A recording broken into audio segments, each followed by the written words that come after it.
सच्ची घटना है और अभी कलयुग की छपी हुई घटना है।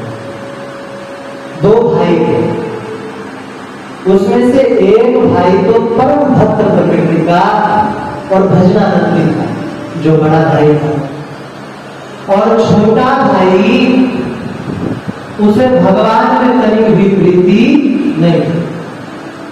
उसने कहा अपने गुरुजी को कि गुरुदेव, मेरे छोटे भाई पे भी दया कीजिए, नहीं तो इसे तो नरक की प्राप्ति हो जाएगी। बोले अच्छा, तो भैया सत सुधरनी सत्संग दिखाए, सत्संग मिला सुधर जाएगा। तो बोले महाराज क्या बताएं, वो इतना बड़ा पापी जीव है कि अगर नगर में सत्संग करवा दो तो कान में तेल डालकर रुई ठूस के कमरे में बंद हो जाए। अब ऐसे व्यक्ति को कहां कथा सुनाओगे और क्या कथा सुनाओगे? बोले एक काम करो, क्या हमारा सत्संग अपने घर में रखो, जब हम घर में आएंगे तो तुम बाजे गाजे बजवा देना। ठीक है, बाजे बजे। पूछा छोटे भाई ने क्या बात है, बाजे कैसे बज रहे? बोले कि हमारे गुरुजी आए हैं सत्संग सुनाने के लिए। अच्छा, कान में उसने डाले थे, लगाई हुई, कमरे में बंद। बोले जब चले जाए तब हमें बताए। हुआ ऐसा नहीं, दिन भर सत्संग हुआ पर वो अजीब बाहर नहीं है। आखिरकार बाजे गाने को गुरुजी ने विदा किया और इसके दरवाजे को बाहर से जाकर बंद कर दिया। गुरुजी रुके, सबको विदा कर दिया। इसको भी थोड़ा थोड़ा तो सुनाई दे ही रहा था। जब गेट खोले भीतर से तो देखा बाहर से कुंडी बंद है। चिल्लाया, अरे किसने बंद कर दिया, खोलो जल्दी से। कुछ देर दोनों ने प्रतीक्षा करी और जब खोले क्रोध में बाहर आया तो गुरुजी ने हाथ पकड़ लिया। इसने बहुत छुड़ाने का प्रयास किया, परंतु गुरुजी वरिष्ठ ब्रह्मचारी ताकतवर पहलवा के शरीर के आदमी छुड़ा नहीं पाए। बोले कि बेटा अगर हाथ छुड़ाना चाहते हो तो भगवान का नाम लो, राम का नाम लो, तब छोड़ो। उसने बोला महाराज आप कुछ भी कह दो, आप जो बोल रहे हैं ये मैं नहीं बोलूंगा। बड़ा प्रयास कर छुड़ाने को गुरुजी ने दर थप्पड़ दर लात दर घुसा चालू कर दिया। वो भी पक्का जिद्दी, बोला महाराज भले ही हमारी प्राण क्यों न ले लो, परंतु हम ये नाम नहीं लेंगे जो आप बोल हमारे से ऊपर है।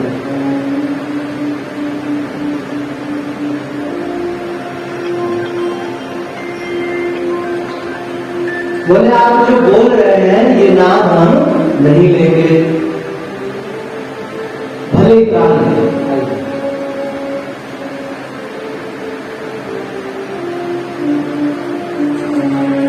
तो गुरुजी ने कहा कि बेटा अगर तू भगवान का नाम नहीं ही लेगा तो मरी जाए, इससे अच्छा पैर में बांधी रस्सी और कुएं में डाली। हमारे सब कथा में घटना सच्ची घटना।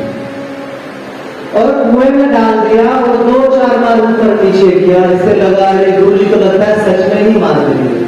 बोले महाराज लिया प्रभु का नाम, लिया राम का नाम, हरे कृष्ण का नाम, अब छोड़ दो।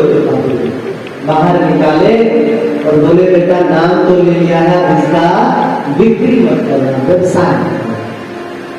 बात आई गई, समाप्त हो गई। लेकिन दोनों की मृत्यु हुई।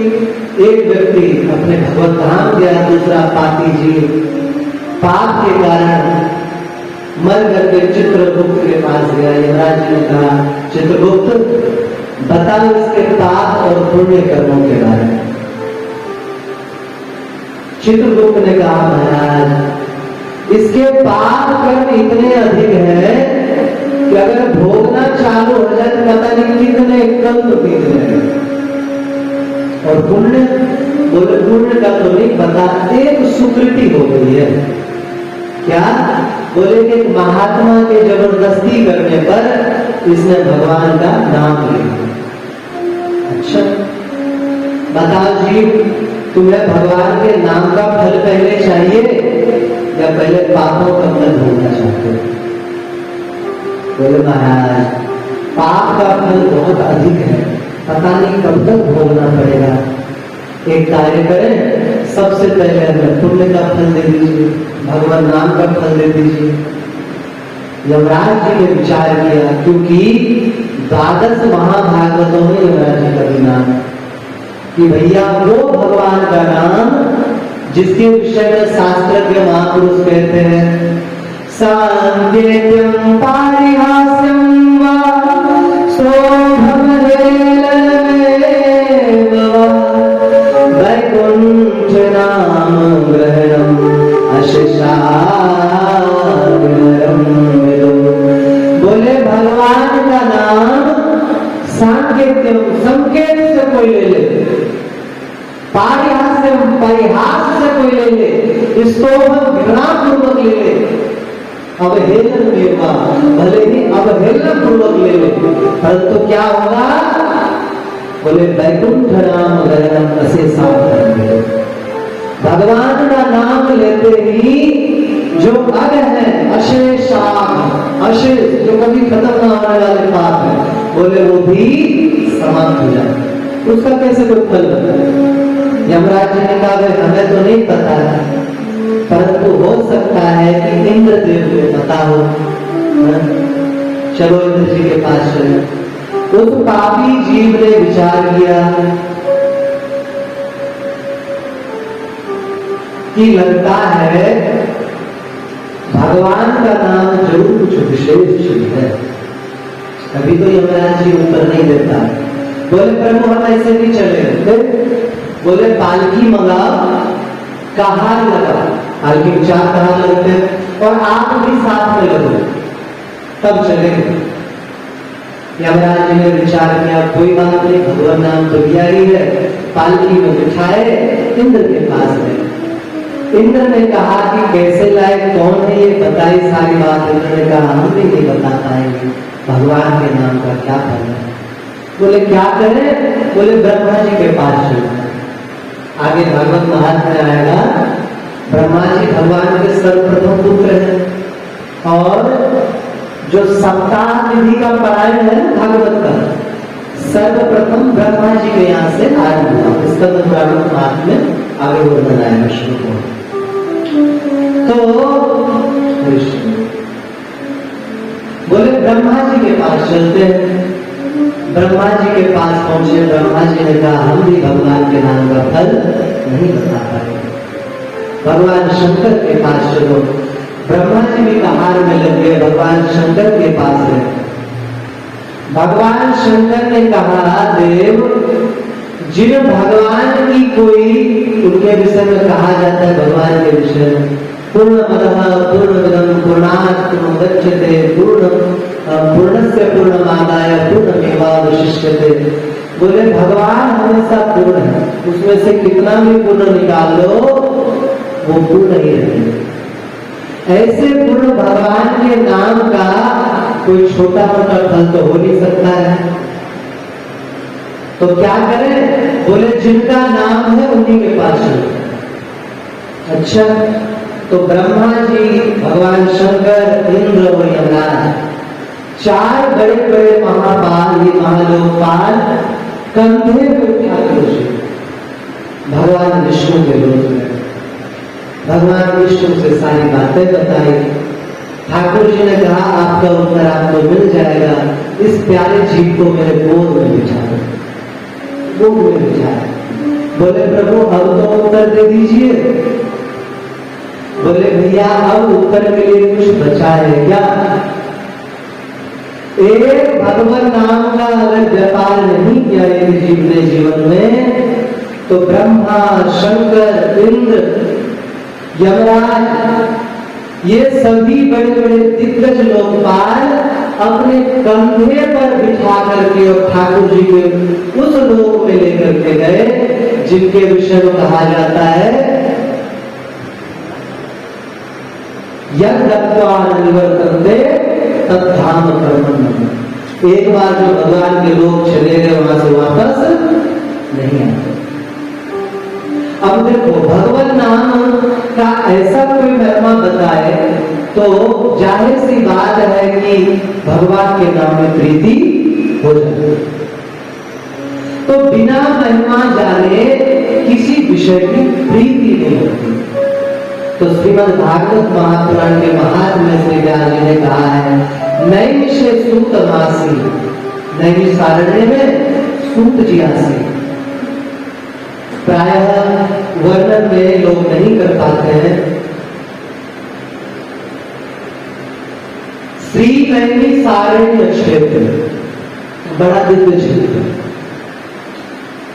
आपके जितने भी पुराणों का वाचन हुआ है, जितने भी पुराण, विष्णु पुराण से लेकर पद्म पुराण तक, ब्रह्मवैवर्त पुराण से शिव पुराण तक, श्रीमद् भागवत महापुराण से मत्स्य पुराण तक, सभी पुराण, उपपुराण, स्मृति, संहिता, उपनिषद, वेद आदि की चर्चा नैमिषारण्य में हुआ।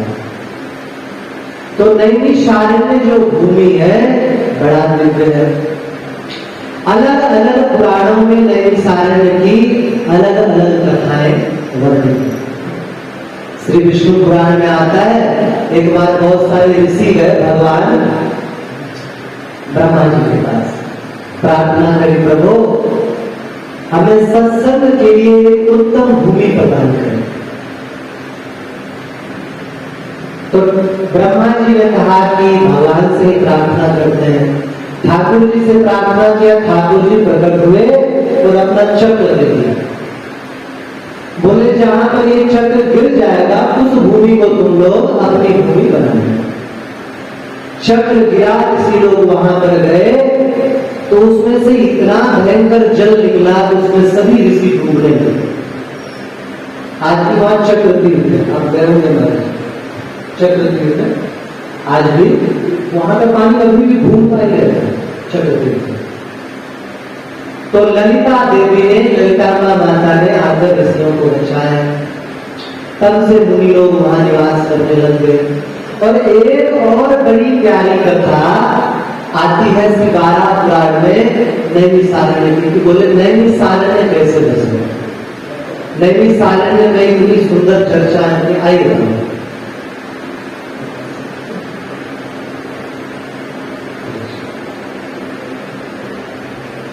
ऊपर है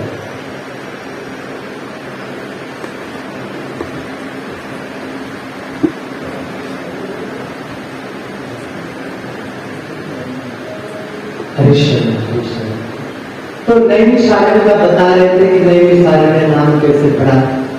ग्रंथों में कथा आती है कि एक सुप्रतीक नाम के राजा, ये सुप्रतीक बड़े प्रतापशाली पराक्रमी राजा थे। इनकी 2 रानियां थी, विद्युत प्रभाव और कांतिमती। लेकिन जब बहुत लंबे समय तक इनकी कोई संतान नहीं हुई, इनके गुरुजी ने कहा कि एक काम करो सुप्रतीक, तुम जाओ गंधमादन पर्वत और वहां पर जाकर के दुर्वासा मुनि की तपस्या करो। दुर्वासा मुनि की तपस्या करने लगे। कहते हैं जब कई वर्ष बीत गए तो श्री दुर्वासा जी बड़े प्रसन्न हुए और प्रसन्न होकर के प्रकट हुए। अभी प्रकट होकर वरदान देने ही वाले थे, महाराज इंद्र और प्रकट हो गए। ऐसे तो इंद्र बड़े प्रिय हैं दुर्वासा जी के, लेकिन इंद्र ने प्रकट होकर क्या किया, उस राजा सुप्रतीक से बोलो, राजा जी ये दुर्वासा क्या देंगे तुम्हें आशीर्वाद, तुम उनसे बोलो क्या वरदान चाहिए।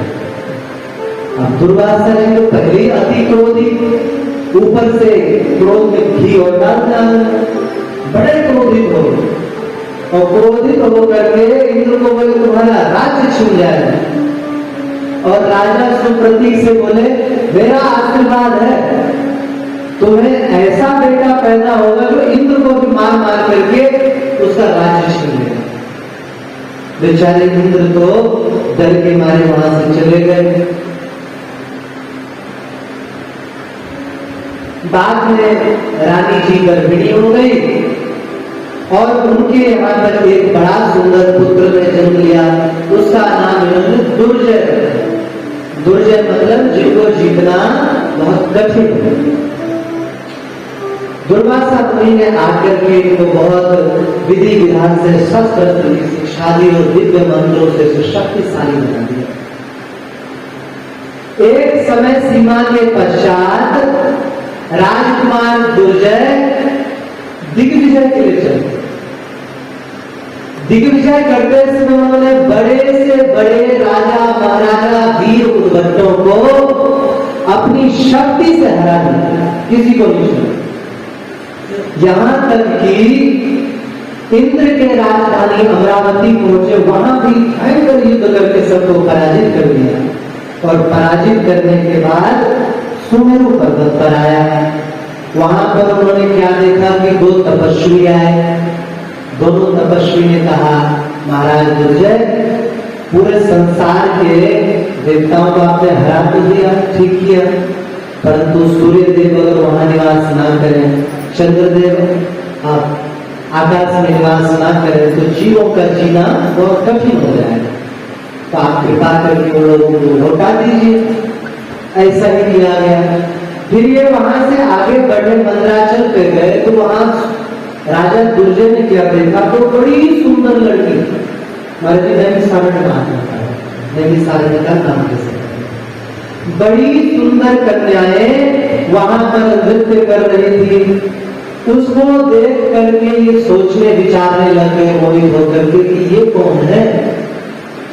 तभी उन्होंने देखा कि दो बड़े तपस्वी वहां बैठ के तप कर रहे। जाके प्रणाम किया। ऋषियों ने कहा, तुम कौन हो? बोले, मैं सुप्रति का बेटा दुर्जय। बोले, बेटा हम दोनों जो है हेत्री और प्रहेत्री नाम के स्वयंभू मनु के पुत्र हैं। एक समय हमने पूरे संसार में विशाल सेना लेकर के सबको हरा के देवताओं को पराजित कर दिया। तो भगवान विष्णु से प्रार्थना करी देवताओं ने, भगवान विष्णु ने मेरे सारे सैनिकों को मार दिया, परंतु मैं उन्हीं का भक्त था। तो बोले, तुम्हें मारेंगे तो नहीं, तुम भजन करो। तो हम भजन कर रहे। हमारी ही ये दोनों बेटियां हैं, एक का नाम वित्रकेशी, एक का नाम चारुकेशी। बोले, इससे तुम विवाह करो। राजा दुर्जय ने विवाह किया और विवाह करके उन दोनों सुंदर रानियों के साथ अपने घर आए। कुछ समय पश्चात उनका विचार हुआ कि चलो जंगल में शिकार खेलने जाया जाए। शिकार के लिए गए तो वहां पर क्या देखते हैं, तो बड़े तेजस्वी ऋषि जिनका नाम गौरमुख था, बड़े तेजस्वी। गौरमुख इसलिए नाम था क्योंकि वो देखने में बड़े गोरे चिट्टे और सुंदर थे। उनको देख करके प्रणाम किया। ऋषि ने कहा कि राजन, आप अतिथि बेला में आए। अतिथि बेला में अतिथि को कभी भी खाली हाथ नहीं विदा करना चाहिए। अतिथि बेला समझते हो कौन सा? दिन का जो अंतिम प्रहर होता है दिवस का, उस समय को अतिथि बेला। तो बोले कि आप जो अपने पूरे सैनिकों सहित हमारे यहाँ निवास कीजिए।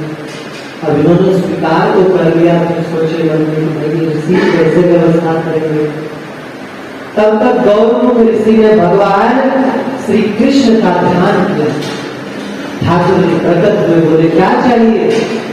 बोले, प्रभु आपका सुंदर रूप दर्शन करने के बाद ऐसे तो कुछ भी मांगने की इच्छा नहीं है, परंतु हमारे यहाँ पर अतिथि आए हैं, इनके स्वागत सत्कार के लिए कुछ तो दे दीजिए। अच्छा। ठाकुर जी के गले में एक वो लड़की रहती है बड़ी, एक तो पोस्तो गई, एक चिंतामणि नाम से है, चिंतामणि ठाकुर जी के गले में लगती है।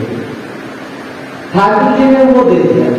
चिंतामणि की खासियत क्या है कि आप कुछ भी चिंतन उसके निकट करो तुरंत प्रकट हो जाता है। बोले, अब तुम सत्कार करो। इन्होंने चिंतामणि से कहा।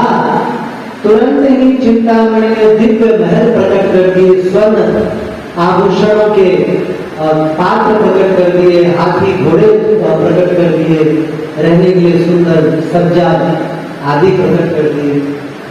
राजा बड़े प्रेम में रहे और रात्रि में निवास किया। उनका वह ऐश्वर्य देख करके राजा दुर्जय बड़ा आश्चर्यचकित हुआ।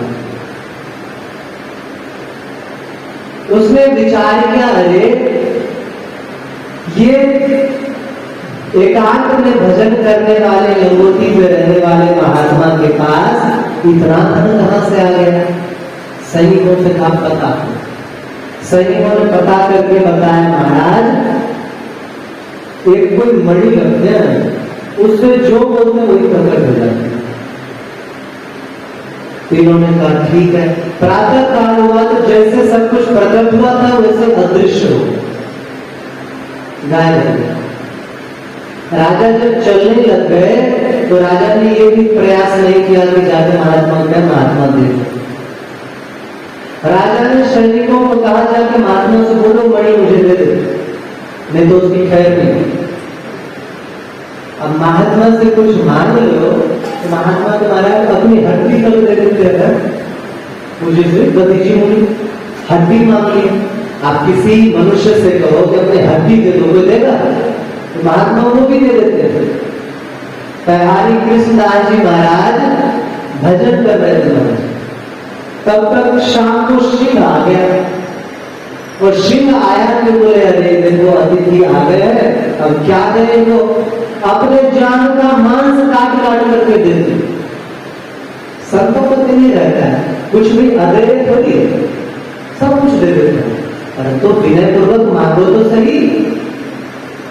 उन्होंने बोला छीन लो जाकर।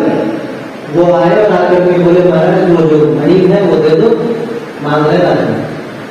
मैंने बोला, अरे कैसा दुष्ट राजा है ये, उसे जाके बोलो नहीं मिलेगा, महात्मा को दान देना चाहिए तो उसे छीनना चाहिए।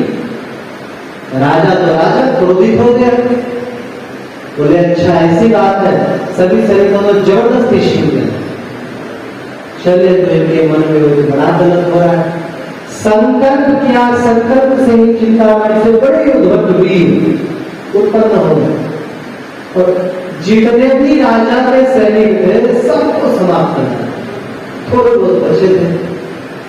राजा भी मूर्छित हो गए लड़के। ऐसी घटनाएं वशिष्ठ जी के जीवन में भी आती, उनकी भैया शुक्राचार्य थे, जमदग्नि मुनि परशुराम जी के पिताजी, उनके जीवन में भी आती है। आखिरकार गौरव ऋषि बड़े खिन्न हो गए। क्यों? क्योंकि जितने भी मरे थे वो आश्रम के निकट मरे थे। अभी तो कुछ नहीं, 4 दिन बाद दुर्गंध उठेगा, क्या करोगे? हजारों सैनिक हैं। उन्होंने भगवान का ध्यान किया। ठाकुर जी प्रकट हो गए। प्रकट होकर क्या चाहिए? बोले प्रभु इस राजा ने हमें बड़ा परेशान कर दिया है, क्या करें? बोले बिना विलंब के इस राजा को समाप्त कर दीजिए। ठीक है। ठाकुर जी ने तुरंत चक्र प्रकट किया और चक्र प्रकट करके एक निमिष, निमिष मतलब पलक झपकने का समय, जितने देर में पलक झपकते हैं उतनी ही देरी में, उतने ही समय में सबको भस्म करना। सब हमारे जी 11वां अध्याय 12 पुराण की सच्ची घटना है। तो बोले क्योंकि एक निमेष में ही पूरे वन के सब दुष्टों को समाप्त कर दिया, इसलिए उस वन का नाम नैमिषारण्य। तो उस नैमिषारण्य में बोल रहे हैं कि महाराज नैमिषे सूत मासीन मधिवाद बोले उस नैमिषारण्य में महामती श्री सूत जी आसीन है और शौनक को श्री शौनक जी प्रश्न कर रहे हैं। श्री शौनक जी का भी बड़ा प्यारा इतिहास रहा है। शौनक जी भी कोई साधारण महात्मा नहीं है। महाराज जी इसका भी प्रभाव पड़ता है। एक व्यक्ति के पास 50 गाड़ियां हैं, वो अगर माइक लेकर बकवास भी करेगा तो क्या सुंदर सुना है। प्रभाव होता है, ऐश्वर्य का प्रभाव होता है। और कोई गरीब गरबा महात्मा नगोटी वाला आ जाए राम राम हरे कृष्ण करने वाला, ये क्या जानता है बाबू जी, भिक्षा मांग के खाता, तो प्रभाव होता है। तो जब तक किसी का प्रभाव ना जानो तब तक व्यक्ति उसका महत्व नहीं समझ सकता। अब आपके हाथ में हीरा रखा हुआ है, आप महत्व नहीं जानते हो, तो हीरा नहीं जब कम कर दो क्या फर्क पड़ता है, उसे फेंकते रहो। तो शौनक जी महाराज भी साधारण नहीं है। ये कौन है? ये भृगु जी के वंश के महर्षि हैं। भृगु ऋषि जी की पत्नी का नाम था पुलोमा, बड़ी सुंदर स्त्री। एक बार भृगु ऋषि जी स्नान करने थे, एक राक्षस था, उसका भी नाम था पुलोमा, वो आ गया। आकर के पत्नी को देखा, ऋषि पत्नी को, और बड़े ही व्याकुल हो गए, काम वशीभूत हो गए, और उसने पुलोमा को उठा करके हरण भाग चला। पुलोमा जी के गर्भ में एक बड़ा दिव्य बालक पल रहा था, भृगु ऋषि की संतान। वो बालक तुरंत गर्भ से बाहर निकल आया, ऋषि संतान था, ये तो हो गया, गिर गया गर्भ से, और बाहर निकलते हुम से हुंकार आया। उसके हुंकार मात्र से मैंने पुलोमा दैत्य गिर गया, प्राण पखे उड़ गए। उसका नाम च्यवन। उस च्यवन ऋषि तपस्या करते रहे। आगे भागवत में आप पढ़ेंगे, सुनेंगे कि सरियाती राजा से जो पुत्री हुई थी सुकन्या, उनसे उनका विवाह हुआ था। फिर उनसे विवाह के बाद उनका पुत्र हुआ था प्रमति। प्रमति का पुत्र था रुरु। रुरु भी बड़े तेजस्वी महात्मा। महाराज जी ये तपस्या करते हुए डोलते थे। एक दिन क्या हुआ कि एक बड़ी सुंदर प्रमद वरा नाम की स्थूल केश की पुत्री देखे, मोहित हो, बड़ी सुंदर, मोहित हो गए। बोले पिताजी से कि हमें उससे ब्याह करना है। पिताजी ने जाकर के ऋषि से कहा कि हमारे पुत्र के लिए मैं आपकी पुत्री का वर्ण करता हूँ। ठीक है, बुलाने की तिथि निश्चित हुई।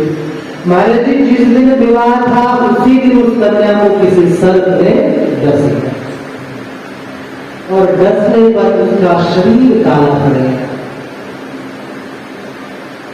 सबके सब ऋषि व्याकुल थे। गुरु ने जब सुना, वो जाके देखते हैं और देख करके व्याकुल हो गए, रोने लगे, कलपने लगे।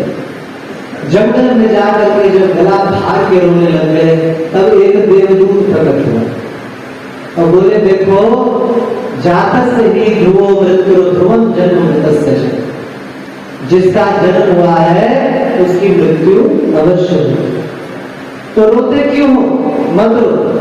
बोले महाराज कैसे भी मेरी पत्नी को जीवित करो। समझ में आ रहा आप लोगों को? मुझे लग रहा हमारी गूंज भी समझ में आ रहा, कथा भी समझ में आ रही है, नहीं आ रही? आ रही समझ? तो रुरु ने कहा कि कैसे भी मेरी पत्नी को जीवित कर दीजिए। बोले कि अगर तुम अपनी आधी आयु अपनी पत्नी को दे दो तो अभी जीवित नहीं। ऐसा ही किया गया, आधी आयु दी पत्नी जीव जी। उस दिन से विवाह के पश्चात इन्होंने नियम ले लिया, जो सांप मिलता है गंदा समाप्त कर दो। एक दिन ऐसा सर्प मिल गया जो ढूंढुक था। ढूंढुक समझते हैं? पानी वाला सांप, पीला पीला, दो मुहा सांप कहते हैं। उसमें विष नहीं होता। हमारे जब बच्चे उठा करके सुना देखा भी, वो मिला, उसे मारने के लिए गए तो सर्प ने मनुष्य भाषा में कहा, अरे महात्मा मुझे क्यों मार रहे हो भाई, हमने क्या बिगाड़ा होता? बता, केवल हमारी सर्प की आकृति होने के कारण आप मुझे मार रहे हो, तो गलत बात है। तो इन्होंने कहा कि मेरी पत्नी को सर्प ने नसा था, इसलिए मैंने प्रतिज्ञा की तो मार रहे। बोले मैं सर्प भी नहीं हूं, फिर मैं चंद्र नाम का मुनि हूं। मेरे एक मित्र थे जो तपस्या कर रहे थे और बड़े क्रोधी थे। मैंने क्या किया, एक घास का सांप बना के उसकी गोद में डाला। अंधेरा था, समझ पाया, एकदम से चीख करके भागा। जब देखा ये तो अल्प शक्ति वाला सांप है, मुझे शाप दे दिया, तू भी अल्प शक्ति वाला साधु बन गया। जब रोने लग गया, महाराज क्षमा करो, तो महात्मा कितने भी क्रोधी हो दिल तुरंत पिघल जाता है। तो कोई बात नहीं, जब रुरु का दर्शन आपको होगा आप मुक्त हो जाओ। इतना कहते वो ऋषि रूप में आके प्रणाम करके चले गए। इन रुरु के पुत्र हुए गृत्समन, और गृत्समन के एक पुत्र हुए, उनका नाम हुआ शुनक। शुनक के जो पुत्र थे वो थे महर्षि शौनक। इनकी कथा अन्य पुराणों में भी बड़ी विशिष्ट रूप से आई हुई है। हरिशरणम हरिशरणम हरिशरणम हरिशरणम। एक पुराण है नारद जी, उसे कहा जाता वेंकटेश पुराण। वेंकटेश पुराण तो हिंदी में नहीं है, वो ना क्या नाम तमिल भाषा में, तो मैं उधर का हूँ, मेरा पढ़ रखा है। तो उसमें आता है इनका पूर्व चरित्र शौनक ऋषि कौन है। बोले महाराज जी एक गांव था, उस गांव का नाम था सत्यव्रत। हम जो घटनाएं बता रहे हैं आपको शौनक ऋषि के बारे में बता रहे कौन थे। उस गांव में एक दीर्घतमा नाम के ऋषि थे जो जन्मांध थे, बचपन से ही अंधे थे और भजन किया करते थे। वहां पर बहुत दूर से एक बृहत्तमा नाम के बड़े उत्तम तेजस्वी और व्यास ऋषि आए। उन्होंने आके कोई सत्संग वार्ता हुई तो उसमें उन्होंने सुनाया कि देखो सत्संग की बड़ी महिमा है। क्या महिमा है? बोले एक बार क्या हुआ, एक चोर ने अपने बेटे को शिक्षा दी मरते समय कि देखो बेटा, तुम अगर चोरी करना चाहते हो तो मेरी एक बात गांठ मान के रखो। क्या? बोले जहां कथा होती है वहां भूल के भी बन जाए, नहीं तो तुम्हारी सारी चोर विद्या समाप्त हो जाए। ठीक है महाराज। बाकी बेटों ने तो ध्यान रखा, परंतु एक बेटा ध्यान नहीं रखा है। नहीं रखने की वजह से कैसे जगह जाके छुप गया पुलिस के घर से, सैनिक के घर से, जब कथा हो रही थी, और कुछ शब्द कानों में उसके पड़ गए। लेकिन बाद में पकड़ लिया गया और पकड़ के जेल कर दिया गया। वहां पर क्योंकि इसका अपराध साबित नहीं हो पा रहा था, कोई प्रमाण नहीं मिल पा रहा था, तो बोले क्या करें? बोले काम करें, कुछ लीला करके, नाटक करके, क्या किया? उसे कुछ पिला दिया जिससे वो मूर्छित हो गया। और जब उसे होश आया तो क्या देखते, चारों दिव्य वातावरण हमारा, दिव्य फूल पत्ती, प्रकाश ही प्रकाश। उसे देख करके बोले मैं कहा हूं? बोले तुम मर चुके हो और स्वर्ग लोक में आ गए। अब तुम्हें बताना पड़ेगा कि तुमने कहां कहां चोरी करी है ताकि तुम्हें स्वर्ग में एंट्री मिल सके। तभी उसे ध्यान आया। सत्संग में महात्मा यही तो बोल रहे थे कि देवताओं की कभी पलकें नहीं झपकती और उनका कोई छाया नहीं बनता। ध्यान से देखा सभी की छाया बन रही है, पलकें झपक रही है। समझ गए ये लोग देवता नहीं है, नाटक कर रहे। बोले भैया मैं सच बताऊं, मैंने जीवन में कोई भी पाप नहीं किया। तो ये समझ गए छोड़ तो क्या करें, छोड़ा, छूट गया। छूटने से उसे प्रतीत हुआ हमारा जीवन सत्संग में व्यतीत होना चाहिए। जब ये कथा दीर्घतमा जी ने सुना तो बृहत्तमा जी से बोले महाराज उन्होंने कथा ही सुना। महाराज जी कहते 100 वर्ष तक उनकी कथा ही चलती थी। बगल में गोमती नदी थी, वहां स्नान करने के लिए नहीं जा पाए।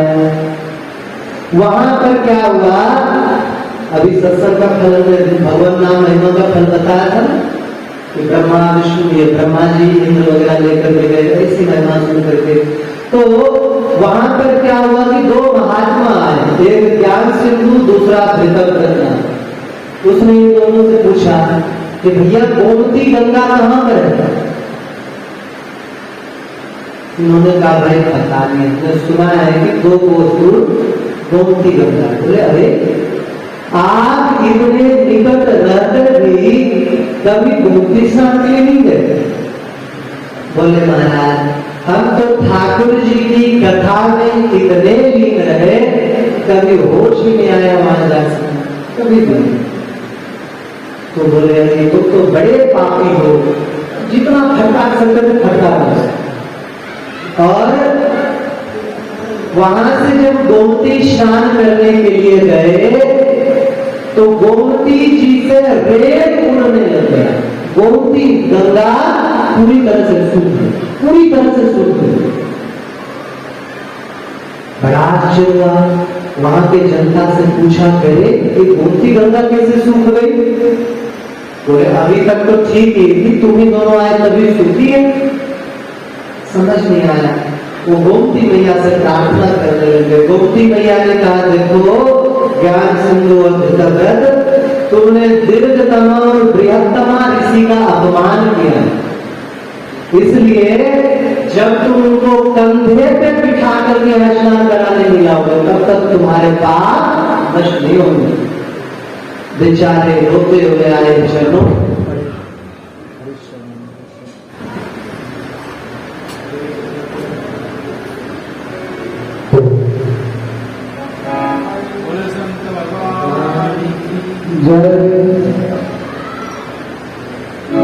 श्रीमान मंदिर से पता नहीं। हाँ तो कथा में ये चल रही थी कि ज्ञान सिंधु और धृतव्रत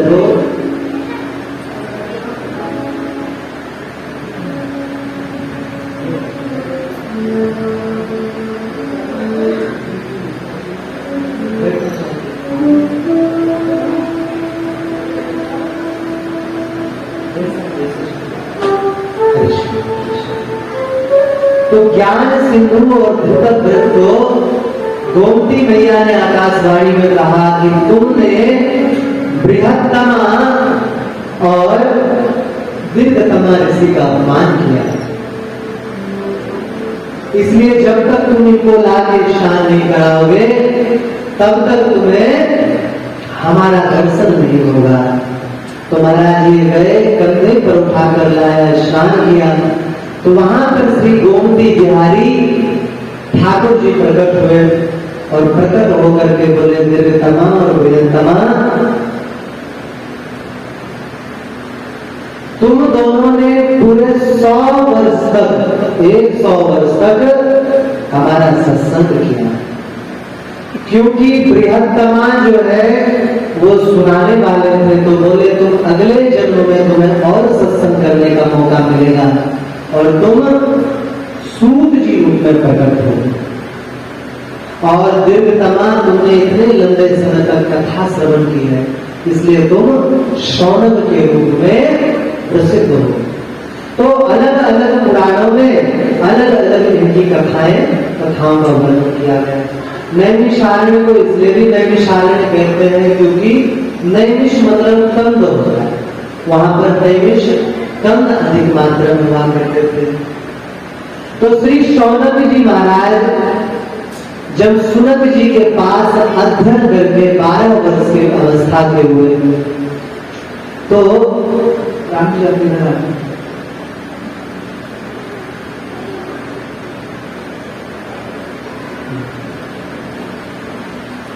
12 वर्ष की अवस्था के हुए तो महाराज जी उन्होंने विवाह करने से मना कर दिया।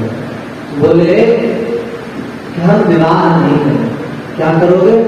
पूर्व संस्कार।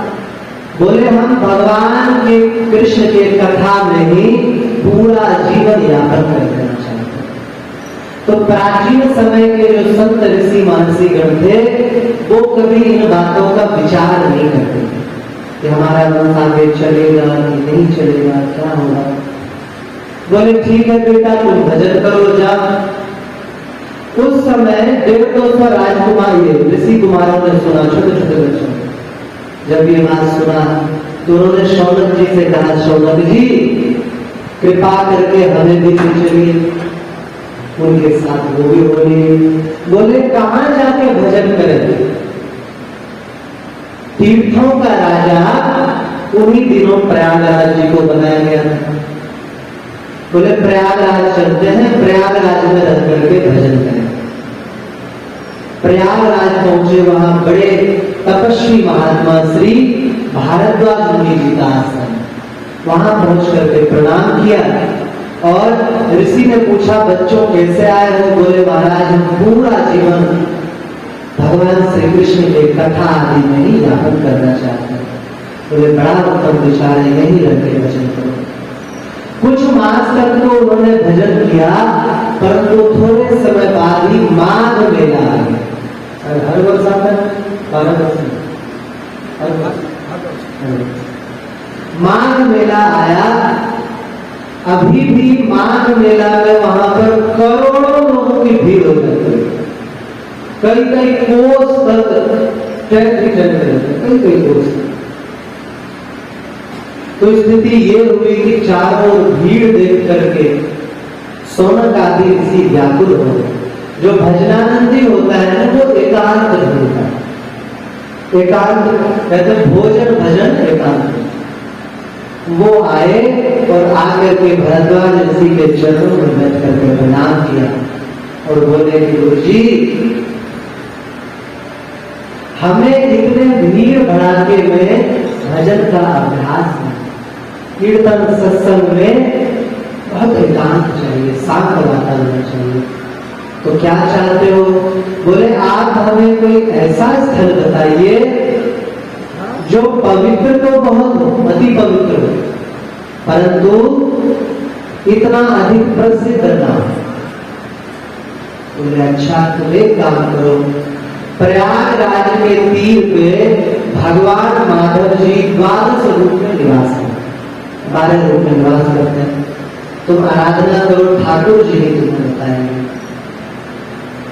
वो आए और सौनक आदि ऋषियों ने जब प्रार्थना करी ठाकुर जी से, ठाकुर जी प्रकट हुए। बोले सौनक तुम्हारी इच्छा अति उत्तम कृष्ण है, मैं तुम्हें चक्र देता हूं, सुदर्शन चक्र।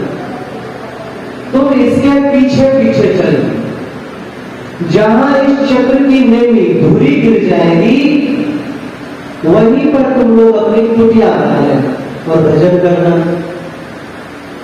ठीक है प्रभु। कुछ दिन के लिए वह प्रयागराज रुके। तो प्रयागराज में हम शुरुआत में कह रहे थे कि भाई अचानक 88,000 की संख्या में ऋषि कैसे पहुंच गए नैमिषारण्य? क्या धीरे धीरे आएंगे करके या कस्ते चलेंगे? नहीं, एक साथ आए।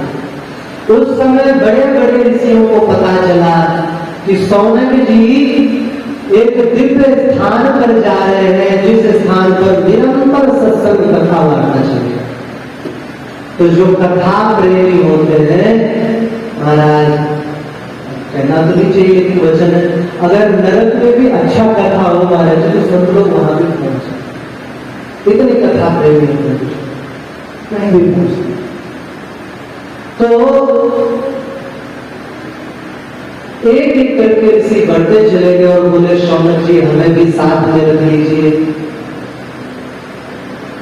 शौनक जी ने कहा देखिए वहां पर हम यह नहीं चाहते हैं कि बहुत ज्यादा भीड़ हो, परंतु आप लोग अगर चलना ही चाहते हैं तो जो गृहस्थ विचार के महापुरुष हैं वो साथ लेना चाहिए, विरक्त नहीं चले। तो विरक्त बालकों की संख्या 88,000 हुई। धर्म चक्र चला, लक्ष्मणपुर सीतापुर होते हुए वो घोर वन में प्रविष्ट हो गए और घोर वन में प्रविष्ट होकर के वह चक्र एक स्थल पर गिर गया। तो चक्र की जो नेमी होती धुरी, उसके वहां पर गिरते ही ऋषियों ने समझ लिया कि इसी स्थान पर हमें रह करके भजन करना है। और विष्णु पुराण में और इसमें भी यही कथा आती है कि इतना अधिक तीव्रता से वहां जल निकला कि जितने ऋषि मुनि बालक थे सबके सब डूबने उतराने लग गए और चिंतित हो गए। पुकार करी तो श्री ललिता माता ने आकर के उनकी रक्षा की। आज भी नैमिषारण्य में जो जाते हैं आपको देखे महाराज, चक्र तीर्थ में पानी घूमता रहता है, पानी घूमता ही रहता है। कुछ तो घूम घूम के लोग नहाते भी हैं और कुछ अपने आज भी घूमता रहता है। तो नैमिषारण्य में यह निवास करने लग गए और एक एक करके जब इन लोगों की संख्या बढ़ी, एक दिन की बात है, श्री सूत जी महाराज जिनका नाम उग्र सभा सूत था, ये घूमते फिरते वहां पर पहुंच गए। उनको देख करके और ये शौनक ऋषि बड़े प्रसन्न हुए और प्रसन्न होकर के अब भागवत का महिमा का प्रथम श्लोक आता है। अभी तक आपको नैमिष इतनी की व्याख्या बताया।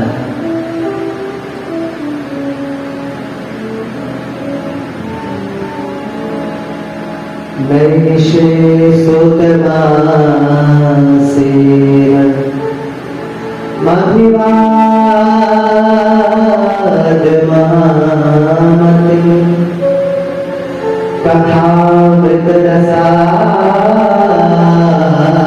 कथामृतरसास्वाद कुशलः साधको श्री शौनक जी महाराज ने सूत जी से पूछा। सूत जी को देख के बड़े प्रसन्न हुए, सबने प्रणाम किया और प्रणाम करके कहा महाराज बड़ी कृपा हुई जो आप यहाँ पधारे। बोले ये सूत जी आप कैसे हैं? बोले अज्ञान भ्रांत विध्वंस कोटि सूर्य समप्रभ। बोले अज्ञान रूपी अंधकार को नष्ट करने के लिए आपका जो ज्ञान है करोड़ों सूर्यों के समान प्रकाशमान ऐसे आप हैं। और आप सूत्राख्यानी कथा सार मम कर्ण रसायन जो हमारे कानों के लिए रसायन स्वरूप अमृत स्वरूप सार गर्भित कथा है। कृपा करके उन कथा को हमें वर्णन कीजिए, न सुनाइए। महाराज जी उग्र सवाल सूत जी के विषय में श्रीमद् भागवत में तो संक्षिप्त है, कुछ विशेष वर्णन नहीं है, परंतु कौशिकी संहिता में इनका बड़ा विशद वर्णन। ये शिष्य थे शुकदेव जी महाराज। इनका जन्म भी अद्भुत तरीके से हुआ। माता कोई थी नहीं, पिता के शरीर से। पिता के शरीर से उत्पन्न हुए केवल 3 महापुरुष। एक तो महाराज पृथु, वो मंत्र करके क्या नाम है उनका, पृथु के पिता वेद के शरीर से। दूसरे महाराजा मानधाता युवनाश्व के पेट से। और तीसरे सूत जी। आगे कथा आएगी जब बलराम जी तीर्थ यात्रा करते हुए नैमिषारण्य पहुंचे, वहां कथा चल रही थी तो पहले 2 वर्ष सूत जी कथा सुनाते। सभी देख के उठ गए, वो नहीं उठे। विस्तार से आगे बताएंगे। 2 वर्ष जी की इच्छा थी कि हम कथा करते करते ही कथा करें। उनकी उस इच्छा को पूरी करने के लिए बलराम जी ने क्रोध का नाटक किया और उन्हें तिरका फेंक मार डाला। तो ऋषियों ने कहा महाराज हमने तुमको कहा था कथा व्यास बीच पे बैठ के सारी कथा सुनो, आपने मार डाला, अब कथा कैसे सुनेंगे? तो बोले गलती हो गई, अब क्या करें? तो बोले महाराज हमें कथा सुनने से मतलब इसको जीवित कर दें। बोले अगर इसको जीवित करोगे तो आपका जो तप घराव निष्फल हो जाएगा, बाढ़ चला। तो उनके शरीर का मंथन करके महाराज जी उग्र समासूत की उत्पत्ति हुई। अपने पिता के शरीर से 3 महापुरुष प्रकट हुए और तीनों अति महापुरुष हुए, साधारण कोई नहीं हुए। पृथु जी महाराज स्वयं भगवान के अवतार। मानधाता महाराज का नाम ही कृष्णदस्यु। आगे चलते सोबरी मुनि का विस्तार से चरित्र लेंगे, उसमें है उनका नाम। और श्री सूत जी ये दूसरे सूत है, उग्र श्रवासूत। बाकी जो आप पुराण में सूत जी का वर्णन पढ़ते हो ना कि सूत वाचा वो लोग हर सब सूत। अकेला भागवत का जो सूत वाचा है ना ये है उग्र श्रवासूत।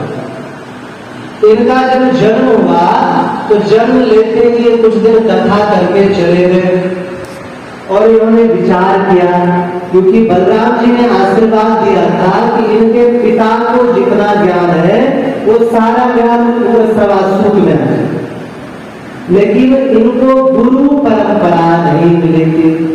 गुरु परंपरा का बड़ा अलग महत्व है, बहुत महत्व है। हमने संत जनों से सुना है कि धन्ना जाट को बचपन में भगवत प्राप्ति हो गई। आप लोगों ने सुना होगा, बचपन में भगवत प्राप्ति हो गई और ठाकुर जी के साथ खेलते खाते हंसते गाते ठाकुर जी गैया चराते।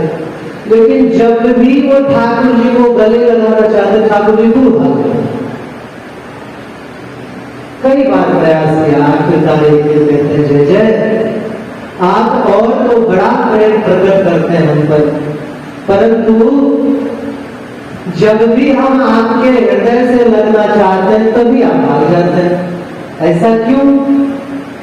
इन्होंने कहा देखो धन्ना, भक्ति से मैं रीझ जाता हूं, यह सत्य बात है, भक्ति से मैं प्रकट भी हो जाता हूं, लेकिन मैंने ही एक नियम, एक परंपरा बनाई है कि किसी न किसी महापुरुष के चरणों से जुड़ने के बाद हमसे जुड़े तो उसकी भक्ति परिपुष्ट हो। इसलिए शास्त्रों में गुरु की आवश्यकता के लिए कहा गया। तो फिर उन्होंने रामानंदाचार्य जी से दीक्षा ली और फिर जाकर के उनके गले लगे। कहने का तात्पर्य यह है, उग्रश्रवा सूत जी ने विचार किया बलराम जी के आशीर्वाद से हमें ज्ञान तो प्राप्त हो गया, परंतु गुरु परंपरा का निर्वाहन तो हुआ नहीं। अभी महात्म में आगे वर्णन आएगा कि सुखदेव जी ने कब इनको दीक्षा दी। तो ये ढूंढते ढूंढते पहुंच गए, उस समय पहुंचे जिस समय राजा परीक्षित जी की भागवत हुई थी। तो इनको देख करके सुखदेव जी ने कहा कि उग्रश्रवा सामने आके बैठे। इनका नाम है उग्रश्रवा, इनकी श्रवण शक्ति बड़ी उग्र थी, एक बार में कंठस्थ कर लेते थे जो भी सुना। तो इन्होंने पूरी भागवत सुखदेव जी के मुख से कंठस्थ सुनी सामने बैठे, और फिर गंधमादन पर्वत पर जाकर के उनसे विधिवत दीक्षा ली और कई वर्षों तक उनसे अध्ययन किया। और अध्ययन करके जब लौटे उस प्रसंग में ये कह रहे हैं कि हे ऋषि, आप बड़े दिन बाद आए और बड़ा अच्छा हुआ कि आप आ गए, तो कृपा करके हमें कोई दिव्य कथा सुनाइए जो अज्ञान के अंधकार को समाप्त करे। अच्छा देखो, गुरु का मतलब भी यही होता है। एक श्लोक है गर्भ संहिता, और ब्रह्म संहिता में भी सामान्य जैसे श्लोक, वो है अज्ञान तिमिरांधस्य ज्ञानांजन शलाकया चक्षुरुन्मीलितं येन तस्मै श्री गुरुवे। बोले गुरु कौन होता है?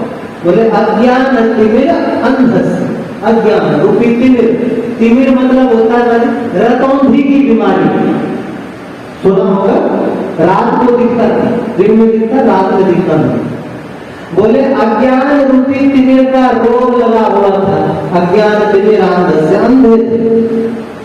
ज्ञानांजन शलाका, गुरुदेव ने कृपा करके ज्ञान रूपी अंजन शलाका आंखों में लगाया। चक्षुरुन्मीलितं येन, जिन्होंने ज्ञान रूपी हमारे चक्षु खोल दिए, उन गुरु को नमस्कार है। तो गुरु का मतलब भी यही होता है। बोले हे सूत जी, आप अज्ञान रूपी अंधकार को नष्ट करने के लिए करोड़ों सूर्यों के समान है। महाराज, वक्ता और श्रोता अगर दोनों योग्य ना हो तो कथा का पूर्ण लाभ नहीं प्राप्त। वर्तमान का श्री नाभाजी महाराज कहते हैं, क्या कहते हैं? वो बोलते हैं देखो, जब तुम खेती करते हो तो खेती में तीन चीज बड़ी महत्वपूर्ण होती है। क्या क्या? बोले भूमि, भूमि उपजाऊ होगी तब खेती होगी, बीज अच्छा होगा तब खेती होगा, पानी मीठा होगा तब खेती होगी। अब आप बताओ, तीनों में से कोई एक चीज गड़बड़ हो, खेत खराब है, पानी मीठा डाले जा रहा है, बीज को भर रहे, खेती होगी? नहीं हो सकती। चलो, जमीन अच्छी, पानी भी अच्छा, बीज एकदम खराब, धूल लगा हो, तब भी होगा? बोले नहीं होगा। अच्छा, पानी बिल्कुल खारा हो, तब भी होने के चांस नहीं है। बोले इसी तरह गुरु जो है, गुरु कौन है? बोले गुरु जल देने वाला है, ज्ञान देने वाला है, और जो ज्ञान है वो बीज है, और जो शिष्य का हृदय है, श्रोता का हृदय, वो क्या है? वो खेती है। इन तीन में से एक भी गड़बड़ हुई तो महाराज महिमा लाभ नहीं मिलता। तो इनकी पूर्ण श्रद्धा ये बोलते हैं, सूत जी, श्रेयसाम यद भवेच्छेय यावनानां च पावनम कृष्ण प्राप्ति करम शश्वत साधनम तद्वदा धुना। बोलते ऐसा कोई अद्भुत शाश्वत साधन बनाइए जो कल्याणकारी को भी कल्याणकारी और पवित्रों को भी पवित्र करने वाला है। यह तो बहुत अजीब बात होगी, पवित्रों को भी पवित्र करने वाला, जो पहले से पवित्र को क्या पवित्र करो। ये तो ऐसे ही हुआ, साहब कहाँ जा रहे, बोले चूड़ पिसवा। अरे तुम चूड़ पिसवा, चूड़ तो पिसे पिसाया है, उसे कहाँ पिसवाओ, गेहूं पिसवाओ तो बात भी बने। तो जो पवित्र है उनको पवित्र करने का तात्पर्य क्या है, बोले पवित्र होने के बाद भी अपवित्र होने की आशंका नहीं। आप किसी कक्ष को झाड़ू लगा के धूल साफ हो, अब वो साफ हो गए इस बात की तो गारंटी, लेकिन क्या कभी दोबारा गंदा नहीं हो जाएगा अपने आप, इसकी कोई गारंटी है? कोई गारंटी नहीं, वो कभी भी अस्वच्छ हो सकता है। तो पवित्रों को पवित्र करने का तात्पर्य यह है कि महाराज ज्ञान ध्यान वैराग्य से हमने चित्त को स्थापित तो कर लिया, एकत्र तो कर लिया, परंतु मन अत्यंत चालायमान है। वो तपस्वी ऋषियों के भी मन को कभी भी हटा सकता। तो उन ऋषि, वो ऋषि भी जब कथा सुनते हैं उनका निरंतर भगवान में मन लग जाता, निरंतर मन लग जाता। राधेश्याम आइए इधर ही आ जाओ।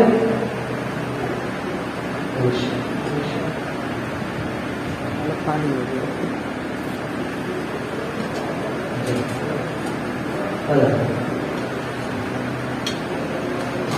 श्री राधे की जय।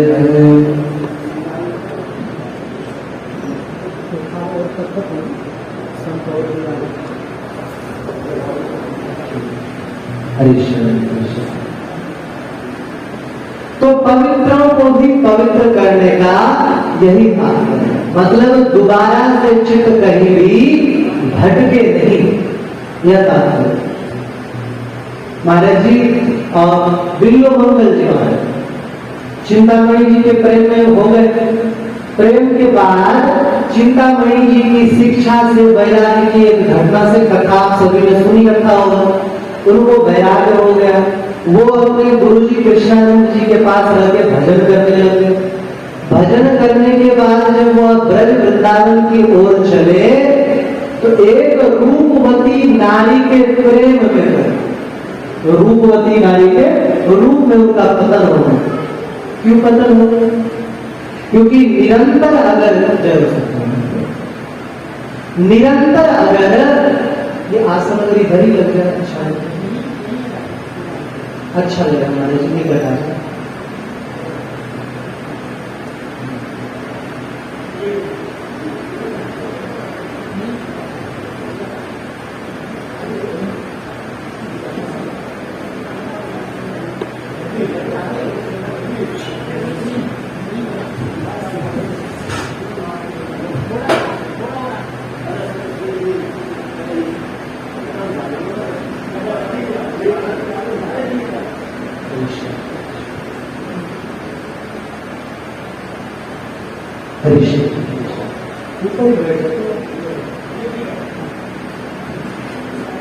तो बोले पवित्र को भी पवित्र करने का तात्पर्य क्या है कि दोबारा मन चंचलायमान ना हो, उसे कहते पवित्र को भी पवित्र करना।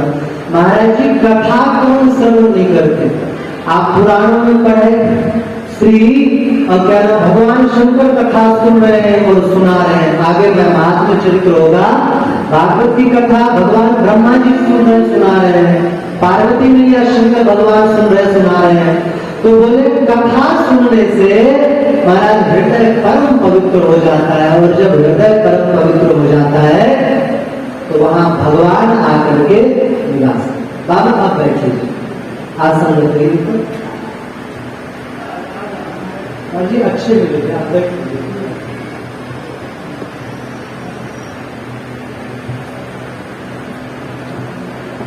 तो श्री सूत सौनक जी महाराज ने कहा प्रभु हमें ऐसी अद्भुत कथा सुनाई है।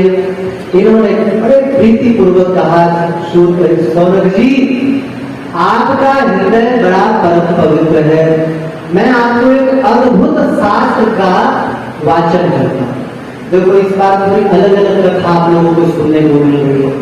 जैसे सोनक जी का हमने पूर्व चरित्र सुनाया, मेरे साथ इसलिए सुनाया कि भागवत कथा तुम्हारा ब्रज का जो जीव है सबको रटा रहा है। हर साल भागवत की कथा होती है, तो कुछ कथा अगर नवीनता है तो उत्तम होता है। तो बोले कि हम आपको अद्भुत श्रीमद् भागवत महापुराण की कथा सुनाएंगे। जो श्रीमद् भागवत महापुराण की कथा सर्वप्रथम आदि समय में सर्वप्रथम भगवान श्री नारायण ने लक्ष्मी माता जी को सुनाया, भगवान शंकर ने पार्वती जी को सुनाया, ब्रह्मा जी ने वहां दिव्य ऋषियों को सुनाया, और उस परंपरा से फिर हमको भी प्राप्त हो वही कथा हम सुनाएंगे। महाराज ने कहा कि भागवत महात्म ऐसे तो 4 अलग अलग पुराणों में, पद्म पुराण में 6 अध्याय का है जो सबसे ज्यादा प्रचलित है, वो कर्मोपाख्यान। दूसरा थोड़ा कम प्रचलित है श्री उद्धव उपाख्यान, जो स्कंद पुराण में 4 अध्याय है, विष्णु पुराण में थोड़ा सा है, और ब्रह्मांड पुराण के राधा हृदय खंड में भी 2 अध्याय में वर्णन है। और कौशिकी संहिता नाम का एक ग्रंथ, उसमें सुखदेव जी का चरित्र अच्छा विस्तार से, और रुद्रयापन तंत्र एक ग्रंथ है, इसमें भी अच्छा। ये सारे ग्रंथ यहाँ पीछे रखे पुराण वगैरह, कभी पढ़ना हो पढ़ सकते हैं। तो उसमें जो है अलग प्रकार से भागवत के महात्म्य की चर्चा की गई है। आप किसी से भी प्रश्न करोगे ना कि भागवत की सबसे पहली कथा पृथ्वी पे कब हुई और किसने करी, तो क्या उत्तर आता है? सुखदेव जी ने परीक्षित जी को सुना, यही आता है उत्तर, और तो कोई उत्तर नहीं आता है। परंतु हमारे भागवत के अनुसार और स्कंद पुराण के अनुसार यह पूर्ण सत्य नहीं है। तो हम सबसे पहले मंगलाचरण का स्पर्श करके फिर मंगलाचरण में महात्म में प्रवेश करेंगे। अच्छा, मंगलाचरण में साम्यता है दोनों का साम्य, उधर है सच्चिदानंद स्वरूपाय और इधर है श्री सच्चिदानंद घन स्वरूप। तो पाठ करें।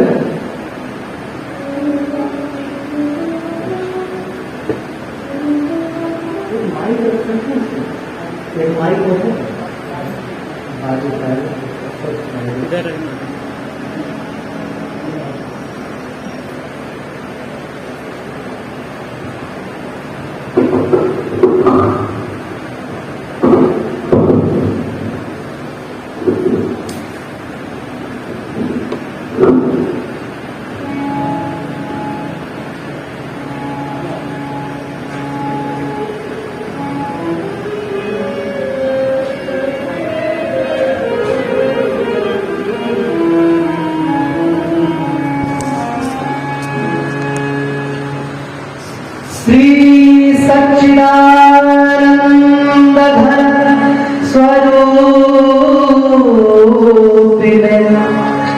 कृष्णाय चारंत सुखादिवर्षिणे विश्वोद्भवस्थान निरोध हेतवे नमो वयं भक्तिरसाप्तये।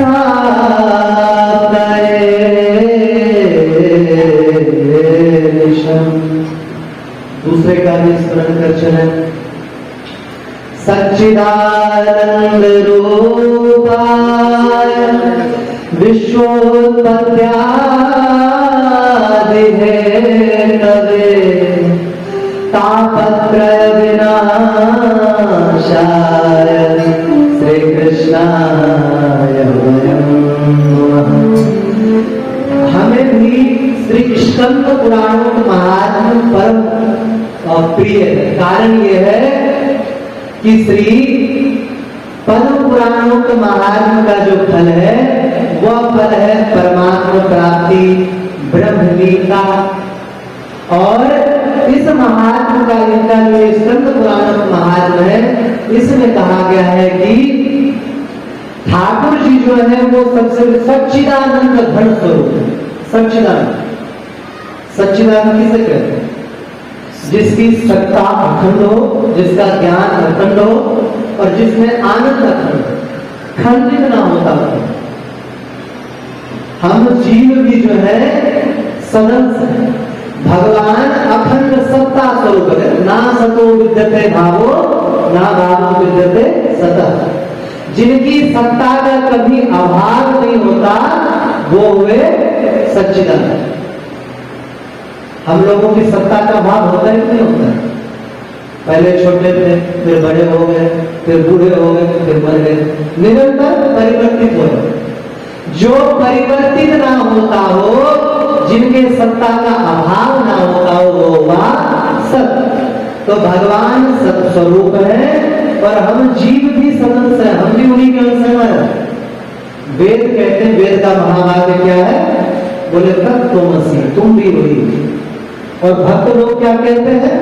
भक्त लोग भगवान श्री कृष्ण की वाणी कहते हैं। तो थोड़ी सीखी दे रहा था। भक्त लोग कहते हैं भगवान श्री कृष्ण के गीता का वचन, वो क्या कहते हैं? ममैवांसो जीवलोके जीवभूतः सनातनः मनः षष्ठानि इंद्रियाणि प्रकृतिस्थानि कर्षति। भगवान श्री कृष्ण कहते हैं मम एव अंशो, मेरा ही अंश है ये जीव, ये कोई अलग नहीं है। भगवान श्री कृष्ण कहते हैं अर्जुन, सर्वेषां भूतानां हृदय से अर्जुन तिष्ठति, सबके हृदय में मेरा ही निवास है। और बोले बहुनाम जन्मनामन्ते ज्ञानवान् मां प्रपद्यते वासुदेव सर्वमिति स महात्मा सुदुर्लभः। बोले हे अर्जुन, सबके हृदय में सब में मेरा ही निवास है, सब मैं ही हूं। इसी तरह जो ब्रह्मवादी ऋषि होते हैं वह भी यही बात कहते हैं, अहम ब्रह्मास्मि, मैं भी भगवान हूं, तत्त्वमसि, तुम भी भगवान हो, सब खल्विदं ब्रह्म, सब भगवान के स्वरूप है, सब भगवान के दास हैं। तो हम भी उनके स्वरूप होने की वजह से हम में भी सदंश है। अच्छा, हम लोग चाहे तो अखंड सत्ता के साथ एकात्म कर लेते हैं। आप देखो, किसी से कहोगे कि अगर तुम्हारे बस में हो तो तुम कब किस स्थिति में मरना पसंद करोगे? कोई मरना चाहता है क्या? मरना चाहता है कोई भी नहीं मरना। एकदम शरीर जर्जर हो जाए, बिल्कुल बुढ़ापा एकदम समाप्त होने योग्य, फिर भी मरने की इच्छा समाप्त नहीं होती। श्री तुलसीदास महाराज के वचन है, कृष्णा तू न गई मेरे मन से, दांत गए बचपन के साथी, ज्योत गई नैनन से, कृष्णा तू न गई मेरे मन से। तो बोले कि अंतिम समय तक भी जीने की इच्छा समाप्त नहीं, क्यों नहीं होती? क्योंकि हम जिनके अंश हैं वो कभी मरता नहीं है, उनका अंश हम में है ना। हम सभी जीवों में कैसे मरना चाहिए? श्री कबीरदास जी कहते हैं, हम न मरे मरी है संस्थान, जो हरि मरे तो हम मरी है, हरि न मरे हम काहे मरी है। तो हम अखंड स्वरूप नहीं है, परंतु अखंड सत्ता वाले भगवान के हम सदंश है। और क्या बोले? सच्चिदानंद, सच्चिद, चिन्ह मतलब ज्ञान स्वरूप। भगवान का ज्ञान अखंड है, भगवान अखंड ज्ञानी, उनके ज्ञान का कभी लोप नहीं होता और अखंड आनंद स्वरूप है। महाराज अधिक व्याख्या नहीं करेंगे, वरना महात्मा हुआ नहीं हो पाएगा। तो बोले ऐसे भगवान श्री कृष्ण के चरणों में बारंबार प्रणाम है। तो सूत जी महाराज ने पूछा कि प्रभु हमें ऐसा ज्ञान दीजिए जो हमें भव सागर से पार होता है।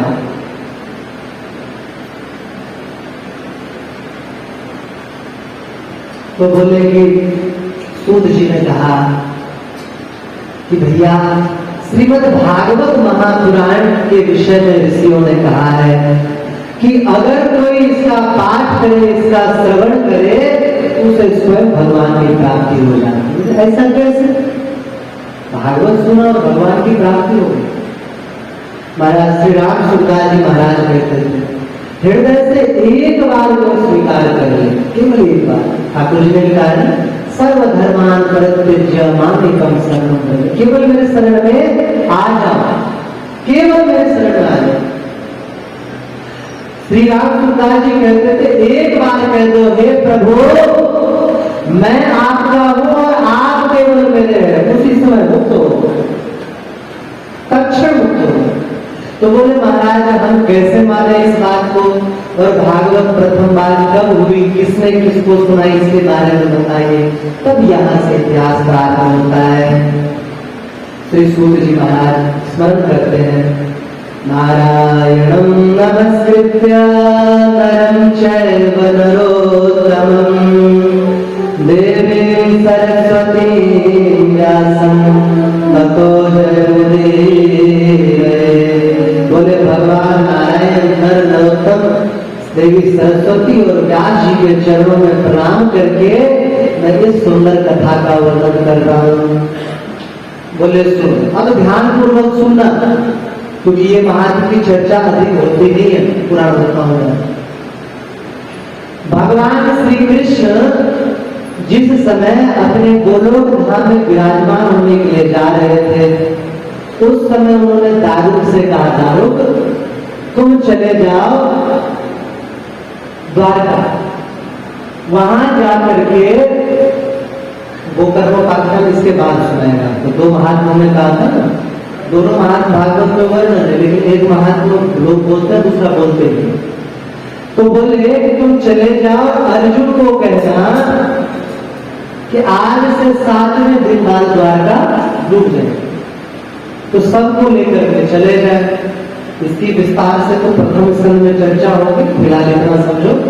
जब ऐसा बताया तो वो लेकर के सबको चले गए, और जिस समय सबके सब पांडव लोग हिमालय को चले गए, उस समय हस्तिनापुर का जो आज दिल्ली, वहां का राजा को बना दिया परीक्षित जी को, और प्रतिबाहु के पिताजी श्री बजरनाथ, जो भगवान श्री कृष्ण के पुत्र प्रद्युम्न, उनके पुत्र अनिरुद्ध, उनके पुत्र बजनाथ जी थे, बाबा उन्हीं के गांव से आए, करेला गांव से।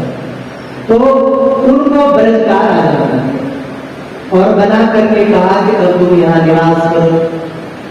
कुछ वर्ष बीत जाने के बाद परीक्षित जी ने विचार किया, क्योंकि रिश्ते में ये चाचा भतीजे टाइप के लगते थे, विचार किया चल करके देखें तो सही कैसा राजपाट चल रहा है।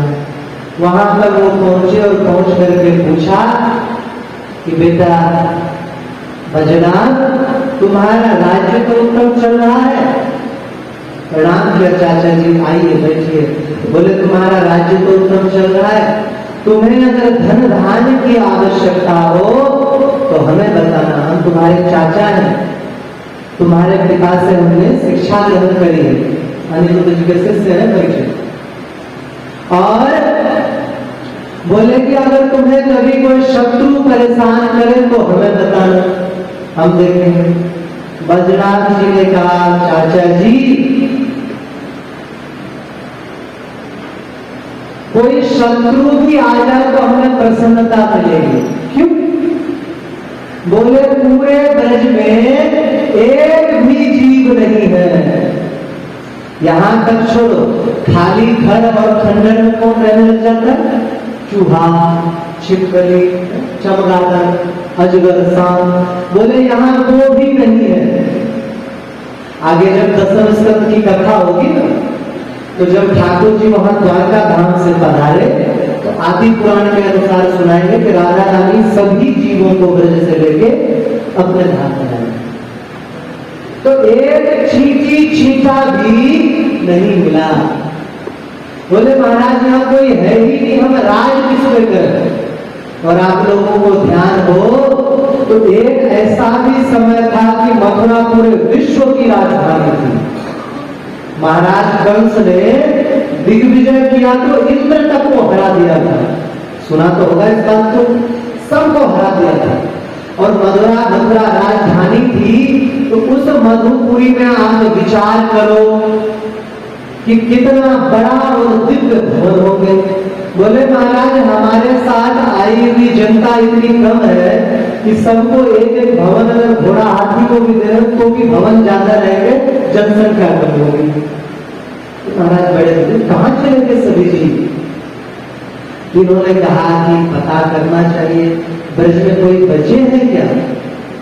तो बोले ब्रज में 2 लोग छोड़ के नहीं गए। कौन? बोले एक ब्रज के 24 ब्राह्मण, मथुरा के चतुर्वेदी ब्राह्मण, और दूसरे ब्रज के बालक, ये छोड़ के नहीं गए। और बोले कि मथुरा के ही निकट कुछ वन प्रांत में शौरी मुनि जी और एक प्रांत में श्री दुर्वासा मुनि, ये दोनों भी विराजमान, ये भी ब्रज छोड़ के नहीं गए। महाराज आगे श्लोकों में चर्चा होगी तब बताएंगे स्पष्ट रूप से। इसकी अपार महिमा, आपके ध्रुव महाराज ने कहां तपस्या करी? आपके ब्रज में आके। आपके महाराजा अम्बरीश कहां एकादशी करते थे? मथुरा में करते थे। ब्रज की बड़ी महिमा। तो कैसे पता चले? बोले भगवान कृष्ण के गुरु जी अभी ब्रज में विद्यमान है। भगवान कृष्ण के 3-4 गुरुओं का वर्णन है। प्रथम गुरु जी सांडिल्य मुनि, जो नंद बाबा के भी गुरु थे, ब्रज के पुरोहित थे। दूसरे गुरु उनके हो गए श्री संदीपनी मुनि, जिन्होंने शिक्षा दी। और तीसरे दीक्षा गुरु हो गए उनके उपमन्यु मुनि, जिन्होंने उनको शिव मंत्र की दीक्षा दी। तो बोले भगवान श्री कृष्ण के गुरु जी अभी विद्यमान है, तो उनको बुलाया जाए। सैनिक लोग गए और जाके सांडिल्य मुनि से कहा, गुरु जी आपको महाराजा परीक्षित और वज्रनाथ जी बड़े प्रेम और आदर पूर्वक बुलावा भेजे। वो आए तो दोनों ने बड़े प्रेम से प्रणाम करके उच्च सिंहासन पर बिठाया और प्रणाम किया। ये भी अपने कुल के बच्चों को, अपने कुल मतलब पुरोहित के कुल के बच्चों को देख करके बड़े प्रसन्न हुए। बोले बेटा सुख से हो, प्रसन्नता से तो हो। बोले महाराज और तो सारी कृपा है, परंतु एक बात समझ नहीं आ रही, ब्रज के जीव कहां चले गए सबके सब? सांडिल्य मुनि ने बताया। बोले हे प्रिय परीक्षित, हे बजनाभ, बात दरअसल ये है, श्रुतम दत्त चित्तो में रहस्यम ब्रज भूमिजम ब्रजनम व्यापृत्युत्यक्त्वा व्यापना ब्रजोच्यते। बोले ब्रज की महिमा हम तुम्हें सुनाए। बोले ब्रज भूमि का मतलब है व्याप्ति। ब्रज शब्द का अर्थ होता है व्याप्ति।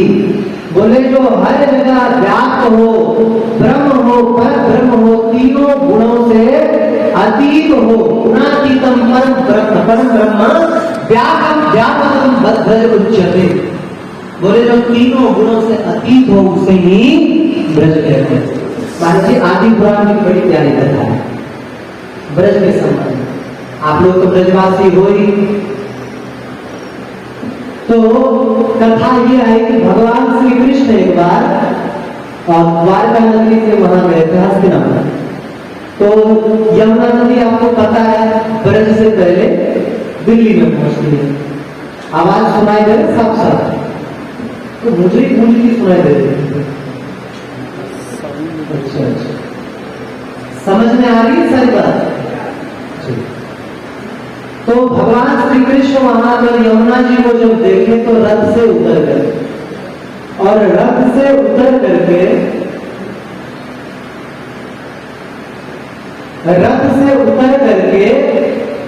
और यमुना जी के किनारे यमुना जी को बोलने लगे। भावावेश में हो गए महाराज जी, व्याकुल हो गए। आंखों की अश्रु धारा यमुना जी को जा रही।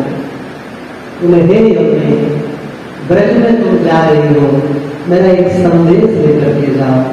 मेरे गैया को बोलना, मैंने तुम्हें याद किया है। ग्वालों को बोलना, गोपियों को बोलना, नंद बाबा को बोलना, यशोदा मैया को बोलना, शशक को, खरगोश को बोलना, चिड़ियों को बोलना है। भगवान श्री कृष्ण का एक तो वचन है वो एक पद गाते हैं महर्षि श्री वाक्य जी की वाणी है। ब्रज के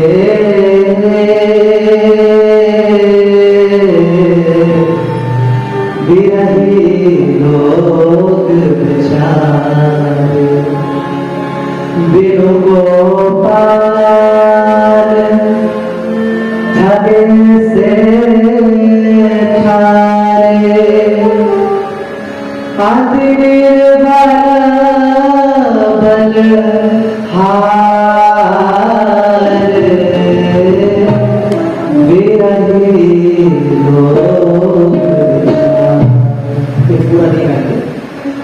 वचन है अत्यंत विरस है, अत्यंत विरस।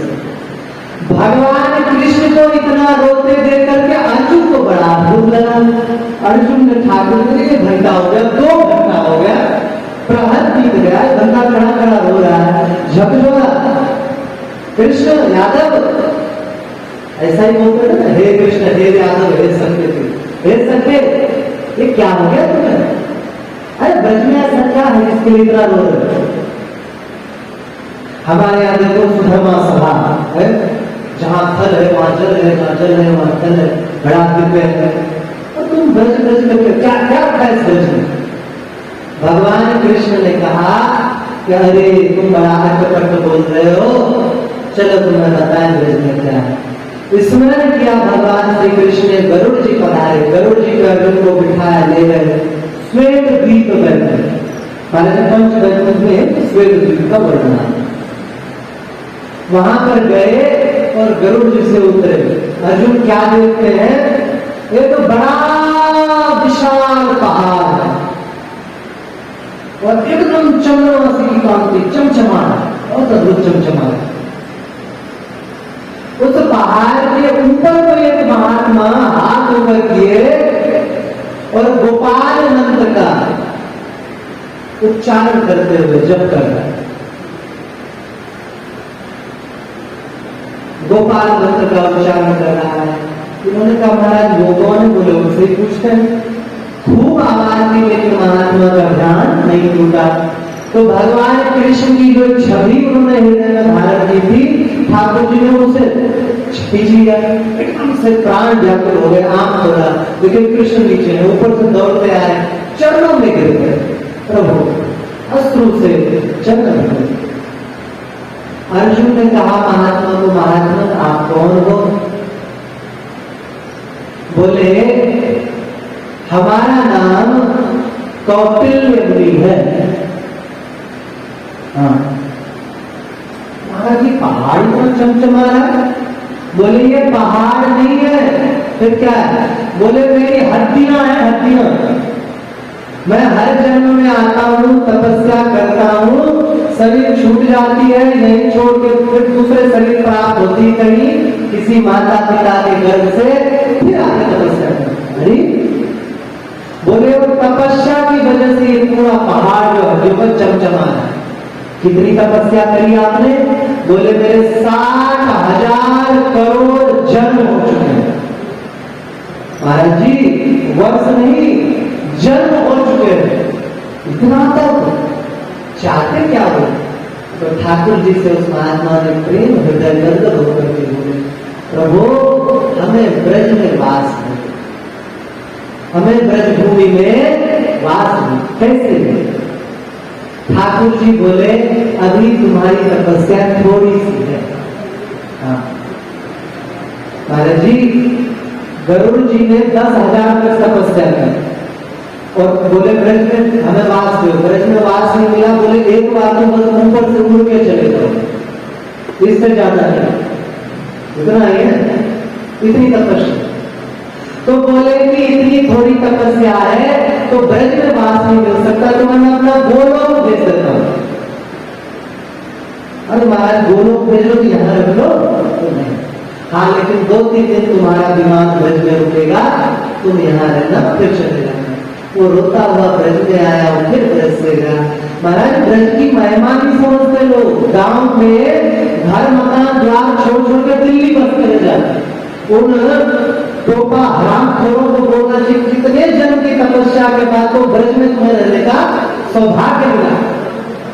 महाराज जी छीत स्वामी जी क्या कहते हैं? छीत स्वामी जी कहते हैं विधना रे तो से अचरा पसारी मानो।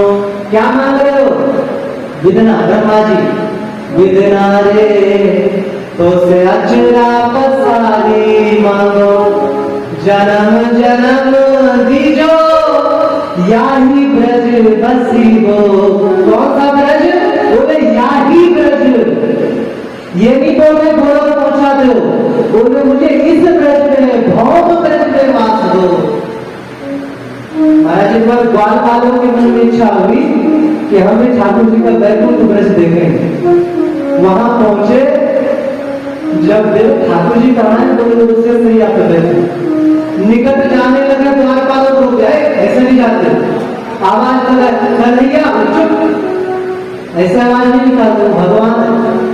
बोले बोलो वृंदावन में भी एक मर्यादा है, आप गर्व इसमें गर्व संहिता में पढ़ो, वहां यशोदा मैया नंद बाबा भी सेवा करते हैं, वहां पर सबके सब दास्य भाव में हो जाते हैं। लेकिन भौम ब्रज में क्या है, भौम ब्रज में महाराज अद्भुत है। आप लोग गाते हैं ना, हमें पूरा तो याद नहीं है। ऐसो चटक मटक सो ठाकुर तीनों लोकन में होना,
जिन्होंने यहाँ जन्म लिया है उनके पुण्य की तुलना किससे करोगे? किसी से भी नहीं कर सकते। ब्रज की महिमा महाराज कोई वर्णन नहीं कर सकता। गुणातीतम परब्रह्म व्यापकम तद् ब्रज उच्यते सदानंदम परम ज्योतिर्मुक्तानंद परमगम। बोले जो प्रेम में डूबे हुए रसिक जन है वही इसका अनुभव करते हैं। बोले जो भगवान श्री कृष्ण की आत्मा राधिका है, आत्मा जो राधिका तस्य तये बोले श्री राधा रानी के जो हृदय है भगवान श्री कृष्ण उनके साक्षात स्वरूप ही ब्रज है। तो इस ब्रज में इन्होंने पूछा महाराज आखिरकार सबके सब कहाँ चले? सबके सब कहाँ चले इस ब्रज भूमि को छोड़ करके? तो बोले देखो जितने भी देवता क्योंकि ब्रज में जो अवतार हुए 3 श्रेणी के लोग भक्त यहाँ पर प्रकट हैं ब्रज में। कौन कौन? बोले एक तो अंतरंग पार्षद है, अंतरंग पार्षद जो उनकी सेवा में ललिता दीदी, चित्रलेखा दीदी, भला लड़की भक्त तुला दीदी, तुमको विद्या दीदी, ये सभी रहती है अंतरंग नंद बाबा में। बोले दूसरे जो है वो है जो एकमात्र भगवान को पाने की इच्छा है, वो ब्रज में आते हैं अवतार में। और तीसरे वे हैं जो देवता आदि हैं। तो बोले जो देव अंश थे, देवी अंश थी, आपने सुना होगा भागवत में कि जो कुछ रानियां थी उनको कुछ गोप लोग लूट के लेके चले गए अर्जुन के हाथ से। वो सभी देवियां थी, देवता लोग अपनी गोपियों को लेके चले गए। तो बोले जो देवताओं के अंश थे वो देवताओं में जाके लीन हो गए। जो भगवान के परम प्रेमी महात्मा ठाकुर जी की लीला के समय थे, आगे हम कृष्ण के चरित्र में बताएंगे कौन कौन आए। बोले वो ठाकुर जी के साथ चले गए। जो अंतरंग पार्षद थे वो भी यहाँ क्यों रुकते? वो भी पधार गए। तो बोले क्या कुत्ता बिल्ली सब चले गए? बोले हाँ सबके सब अंतरंग पार्षद थे। आपको पता हो महाराज जी मंजू लीला सखी नाम की एक सखी ब्रज में चरित्र में आता है। कौन है वो हनुमान जी है। हनुमान जी भी गोपी रूप में आए ब्रज में, मंजू लीला सखी होती। ये मैं नहीं कहता हूं, आगे संहिता कहती। तो जितने भी आए थे वो अपने अपने स्वरूप में चले गए अवतार काल समाप्त होने के बाद। तो बोले महाराज ब्रज को कैसे बसाया जाए? आइए ब्रज को कैसे बसाया जाए? तो बोले एक कार्य करो, भगवान श्री कृष्ण ने जो जो लीला करी है उन लीला स्थलियों के विषय में मैं तुम्हें बताऊंगा और उन लीला स्थलियों पर तुम तीर्थों की स्थापना करो। तीर्थों की स्थापना करोगे तो लोगों का आवागमन बढ़ेगा। धीरे धीरे जो यहाँ के संबंधी लोग हैं उनको बुलाकर बसा लेना, वो ब्रज में आगे रहने लग जाएंगे और धीरे धीरे चहल पहल होने लग जाएगी। ऐसा नहीं किया गया महाराज। बड़े बड़े तीर्थ बनाए गए, बड़े बड़े तीर्थ। आज भी आप जिन मुख्य ठाकुर जी का नाम सुनते हैं वो सब बजरंग जी के हाथ के द्वारा ही बनाई हुई प्रतिमा। जैसे श्री मदन मोहन जी वृंदावन गए ना, मदन मोहन जी, श्याम सुंदर जी, एक राधा रमन जी जिनको गोपाल भट्ट गोस्वामी ने प्रकट किया है। बाकी ज्यादातर सप्त देवालय कहते हैं, 7 देवालय ठाकुर जी के उन्होंने प्रकट किए। और ब्रज में भी जगह जगह जो अभी भी शिलालेख मिलते हैं ये बजरंग जी ने बनवाया है। और यहाँ करना गांव में उनकी भजन स्थली भी, लोग समाधि बोलते हैं, गलत बोलते हैं, भजन स्थली बजरंग जी के यहाँ। तो तरह तरह के लोग आने लगे, कारीगर आने लगे, व्यापारी लोग आने लगे। जब सब लोग आए, लोगों को बसाने लगे, पूरा ब्रज में चहल पहल मचने लग गया। सांडिल्य मुनि ने कहा बेटा अब हमारा कार्य हो गया, अब न जाओ ब्रह्म हो, इतना ही समझ में आया। उसके बाद एक दिन क्या हुआ, जो भगवान श्री कृष्ण की बची हुई रानियां थी बड़ी दुखित थी और दुखित होकर के यमुना जी के किनारे बैठे हुए रोदन कर रहे। उस समय उनको यमुना जी की कलकल करती हुई धारा की ध्वनि सुनाई। उन्हें ऐसा प्रतीत हुआ यमुना हंस रही। तो रानियों ने कहा, हे यमुने, हमारे भी भगवान श्री कृष्ण परम प्रियतम थे, आपके भी प्राण प्रिय थे। कालिंदी रूप में आपने निवास किया यमुना जी का, यमुना जा रूप में यमुना।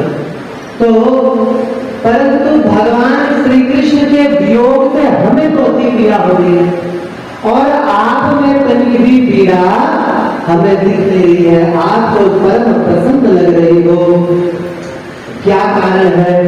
यथा वयं कृष्ण पत्न्यस्तथा त्वमपि शोभने, वयं विरह दुःखार्ता त्वं कालिंदी तद्वद। हे कालिंदी, बोलो आप दुखित क्यों नहीं हो? तो कालिंदी जी श्री यमुना माता जी ने का वचन है, बड़ा प्यारा वचन उन्होंने बोला।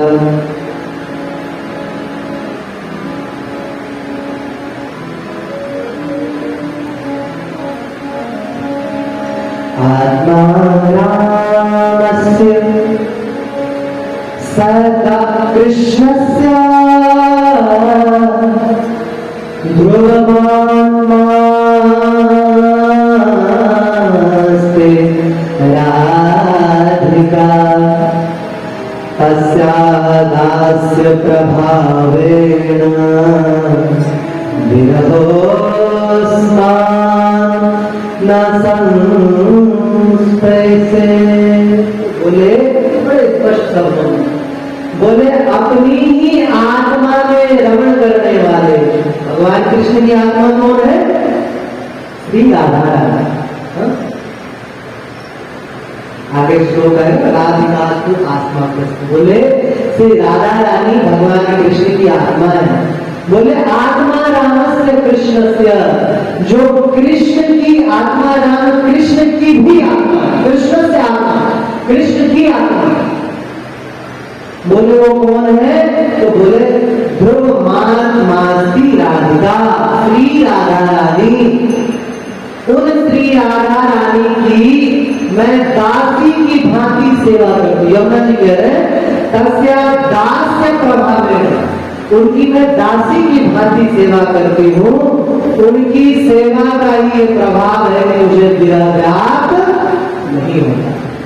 ये बात है।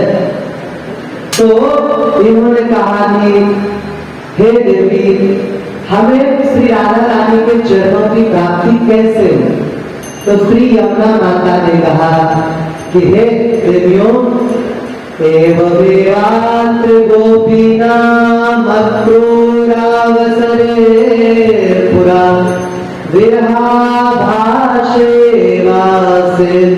उद्धवेन समाहिता। बोले एक बार ऐसे ही बहुत सारी ब्रज की गोपियों को बड़ा विरह प्रतीत हुआ, बहुत हृदय से विकल होने लग गई।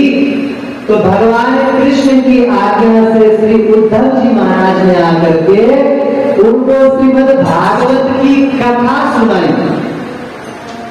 महाराज जी, एक बात का मैं हमेशा विरोध करता रहता हूँ, इस बात का विरोध करता रहता हूँ। लोग क्या आजकल कथा सुनाने वालों को एक बड़ा बुरा वक्तव्य आने लग गया। देखो उद्धव जी कैसे थे, ज्ञानी, वो आए गोपियों को ज्ञान देने के लिए और ज्ञान दिया। गोपियों ने कहा मैं ज्ञान का वो नहीं। सूरदास जी का नाम लिख कर, सूरदास जी देखने पद नहीं है जितने आप लोगों ने बना दिए सूरदास ने लिखे। हर बात में कहते कबीरा सूरदास के प्रभु, हर बात में लगा दिया। तो तरह तरह के बना लिया, दो बनना भैरव 10 शादी बना लिया। बोले ऐसे ज्ञानी बाग है और पद भी बना लिए है, ज्ञान भजन का ढोल है ना, उद्धव की बज गई टुकड़ी, तमाम चीजें। महाराज जी, उद्धव गोपी संवाद 4 ग्रंथों में मुख्य रूप से श्रीमद् भागवत पुराण, श्री ब्रह्म वैवर्त पुराण, श्री गर्ग संहिता और श्री विष्णु पुराण, 4 में विशद रूप से। आप इन चारों में भागवत गीता में एक श्लोक नहीं दिखा सकते कि भगवान के सखा उद्धव जी ने आके गोपियों को एक श्लोक में भी उपदेश दिया, एक श्लोक में भी उपदेश नहीं दिया है। वो तो कृष्ण की खबर लाए। क्या भागवत बोल रहे? आप ब्रह्म पुराण खोल के देख लो, आप गर्ग संहिता विष्णु पुराण खोल के देख लो, एक बार भी उपदेश देने का प्रयास नहीं किया था, क्योंकि वो तत्व को जानने के लिए बृहस्पति जी से शिक्षा ली। आगे चलकर की कथा आएगी तो आपको बताएंगे कैसे को। तो ब्रज में आके उन्होंने श्रीमद् भागवत महापुराण की कथा गोपियों को सुनाया। उससे उनके हृदय की व्याकुलता चली गई। तो भक्ति नाम के भवे धन्य समागम तत्र समागम तरी नित्यम सुकांतेन विरहामुखी लक्ष्य। ये मैं नहीं कह रहा हूँ, ये श्री कालिंदी यमुना जी कह रही है कि भागवत की कथा सुनाई। तो इन्होंने कहा कृष्ण पत्नियों ने कि हे देवी बड़ी धन्य हूं मैं। कैसे? धन्यासि सखी कांतेन यस्यानवासि मोक्षति। बोले हम बहुत धन्य हैं जो हमें भगवान श्री कृष्ण का अनुग्रह प्राप्त हुआ था। तो उससे भी धन्य आप और वो जीव है जिनको भगवान का विरह नहीं भोगना पड़ता। तो हम आपसे पूछते हैं, हे कालिंदी हमें बताइए उद्धव जी कहाँ मिलेंगे? इन्होंने कहा देखो भगवान श्री कृष्ण ने जिस समय उद्धव जी को ज्ञान दिया था अपने तत्व का, अंतिम समय में जब ठाकुर जी बोले कि अब मेरा पृथ्वी रहने का अंतिम समय में अपना शरीर प्रयाण करो अपने को, तो एकादश स्तर में खूब ज्ञान दिया। तो बोले उस समय इन्होंने कहा पूछा कि प्रभु मैं कैसे रहूं और कहाँ रहूं? तो बोले तुम एक रूप से तो बद्री का आश्रम चले वहां निवास करो, और एक रूप से जहाँ कुसुम सरोवर है उद्धव क्यारी गोवर्धन आप परिक्रमा करेंगे तो मिलेगा। बोले वहां पर निवास करो और वहां गुणगान करो। तो उद्धव जी महाराज वही निवास करते हैं, वही उनका दर्शन हो सकता है। बोले महाराज परंतु कैसे होगा दर्शन? तो इन्होंने कहा है वीणा वेणु मृदंग कीर्तन काव्यादि सरस संगीत उत्सव आरब्धव्यो हरि रतलोकान समानाय। बोले क्या क्या लो? वीणा लो, वेणु बंसी लो, मृदंग लो और सुंदर दिव्य कीर्तन करो। तो वहां पर उद्धव जी महाराज प्रकट हो जाएंगे और कहते हैं गोपियों ने श्री भगवान की रानियों पत्रानियों ने सबने मिलकर के उत्तम कीर्तन करना आरंभ किया। चलो हम लोग भी थोड़ा सा कीर्तन कर लें।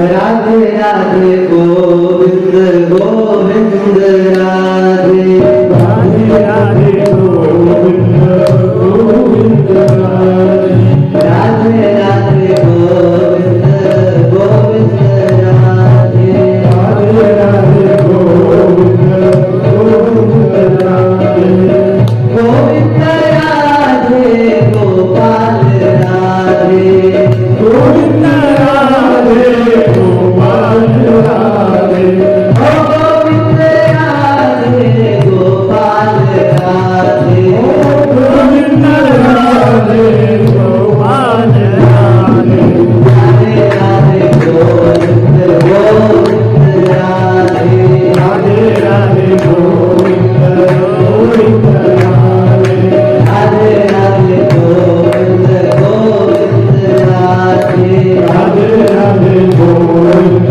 गोविंद राधे गोविंद राधे गोपाल राधे गोविंद राधे गोपाल राधे गोविंद राधे गोपाल राधे गोविंद राधे गोपाल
की है।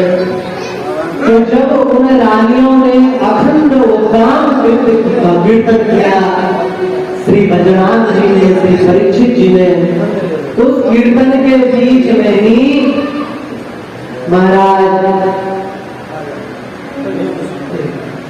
ऋषभ ऋषभ ऋषभ ऋषभ